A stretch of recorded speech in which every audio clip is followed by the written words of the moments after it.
छोटी भाभी, मैं बिल्कुल सही कह रही हूँ। मेघना भाभी शुरू से ही काम करने में बहुत ज्यादा आलसी थी। मम्मी तक उनकी इस आदत से बहुत ज्यादा दुखी रहती थी। अब तो वो है नहीं, तो मैंने गौर किया कि देखो मेघना भाभी कैसे आपके ऊपर अपना सासपना दिखाकर खुद बस आराम करती रहती है। ज्यादा उनकी बातों में मत आना, वरना तुमको तो वो पूरी नौकरानी ही बना लेंगी। ननद शशि रसोई में खाना बनाती अपनी छोटी भाभी रुचिका से बोली, जो अभी कुछ ही महीनों पहले ब्याह कर ससुराल की दहलीज पर आई थी।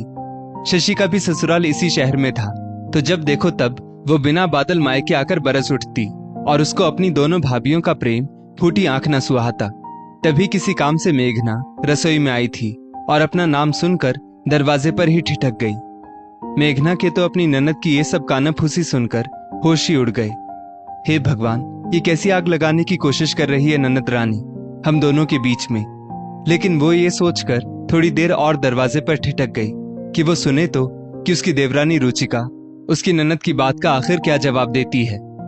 शशि जीजी, ऐसी बात बिल्कुल भी नहीं है कि मेघना जीजी आलसी है, बल्कि वो तो खुद ही सारा काम कर लेती है। मुझको तो वो कुछ करने ही नहीं देती है। मैं जब उनको बहुत जबरदस्ती बिठाती हूँ तब मानती हैं जाकर। और रही सासपना दिखाने की बात, तो दीदी ने शादी से पहले ही मुझसे कह दिया था कि रुचिका मेरी कोई भी छोटी बहन नहीं है। मैं तुमको देवरानी नहीं बल्कि छोटी बहन बनाकर ले जा रही हूँ। और शायद आपको नहीं मालूम, वो मेरे साथ छोटी बहन जैसा व्यवहार करती भी है। रुचिका सिरे से अपनी ननद की बात काटते हुए बोली, मुझको जो कहना था सो मैंने कह दिया। मेरा काम था तुमको आगाह करना। अब तुम जानो, तुम्हारा काम जाने। इतना कहकर शशि रसोई से बाहर निकलने लगी और बाहर दरवाजे पर मेघना को खड़ा देखकर एकदम से अचकचाकर घबरा कर बोली, अरे भाभी आप, मैं तो आपके पास ही आ रही थी। ननद रानी, अच्छा हुआ कि मैं यहाँ आ गई और आपकी सारी बातें सुन ली जो आप रुचिका से कह रही थी। लेकिन आपने सुन लिया ना मेरी छोटी बहन का जवाब। आपका अभी मुझसे कानाफूसी करके जी नहीं भरा था, जो आप रुचिका के कान भरने चली आई। अभी अभी आप मुझसे मेरे कमरे में क्या कहकर आई हैं, बताऊं क्या रुचिका को? मेघना ने शशि की ओर निहारा। अरे भाभी, आप भी बेकार ही बात को तूल दे रही हैं। शशि एकदम से घबराते हुए बोली। अब तो उसको लगा कि उसकी पोल खुल जाएगी। नहीं ननद रानी, रुचिका को तो जरूर पता चलना चाहिए।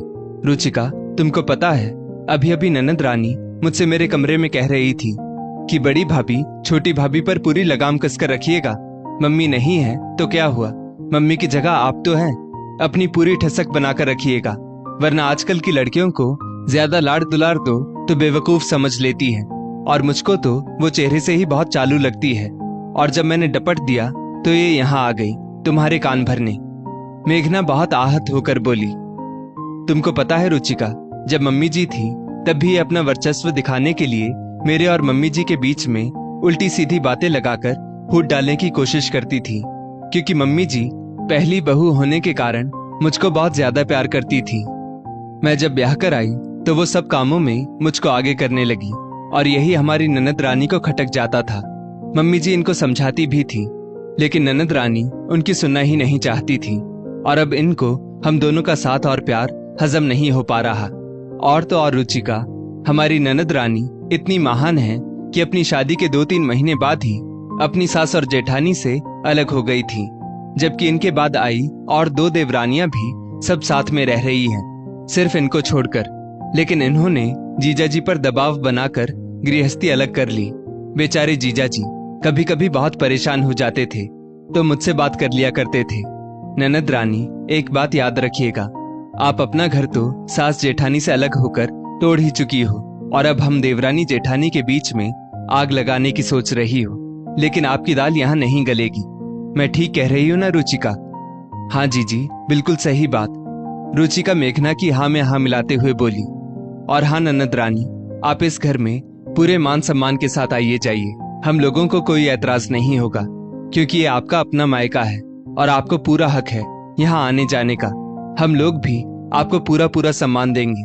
लेकिन आज के बाद ये गलती दोबारा मत करिएगा, क्योंकि आपकी इस कानाफूसी की आदत का मेरे साथ साथ रुचिका को भी पता चल चुका है।